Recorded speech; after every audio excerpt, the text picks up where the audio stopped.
Selanjutnya pemirsa, ada informasi terkini. Jadi gempa berkekuatan magnitudo 6,6 mengguncang Kabupaten Nabire di Papua Tengah hari Jumat ini. Ya, ini jadi informasinya paling baru ya. Gempa bumi yang berpusat di darat ini membuat warga memang panik dan berhamburan keluar rumah. Kita lihat ini visual-visual dampak akibat gempa. Ada atap yang roboh begitu, sejumlah kerusakan juga. Jadi memang BMKG melaporkan epicenter gempa ini terletak di darat di kedalaman 24 km dan ini dipicu karena aktivitas sesar Anjak Weilan. Dan gempa ini pemirsa terasa kuat hingga Nabire dan juga Waisior dengan intensitas 4 hingga 5 mmi serta dirasakan hingga Ena Rotali, Timika, Biak dan Supiori. Meski begitu, pemirsa, BMKG memastikan gempa ini tidak berpotensi tsunami. Dan sampai saat ini sudah terjadi sejumlah gempa susulan yang terbesar berkekuatan magnitudo 4,2. Untuk mengonfirmasi terkait dengan hal ini, kita bergabung bersama Direktur Gempa Bumi dan Tsunami BMKG, Daryono. Selamat pagi, Pak Daryono. Pagi, Pak Daryono. Halo, selamat pagi, Mas. Baik, Pak Daryono, jadi ini bisa diceritakan kronologinya, ini tepatnya kejadiannya pada pukul berapa dan apa yang menyebabkan gempa ini kemudian terjadi di sana, Pak? Ya, jadi gempa ini terjadi pada pagi dini hari tadi pukul 1:19 menit ya.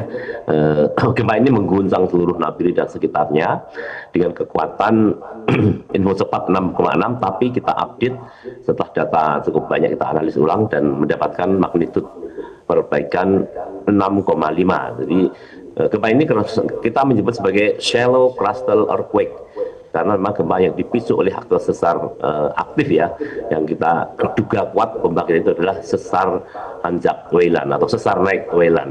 Ini memang aktif Mas sesarnya dan beberapa kali menimbulkan gempa dan gempa itu cukup signifikan di Nabire, termasuk kota Nabire sendiri. Baik, Pak Daryono, setelah terjadi gempa berkekuatan 6,5 ini berapa kali gempa susulan yang terjadi di sana?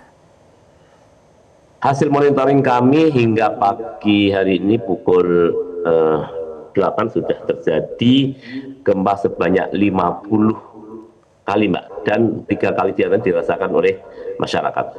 Yang paling kuat berapa Pak magnitudonya?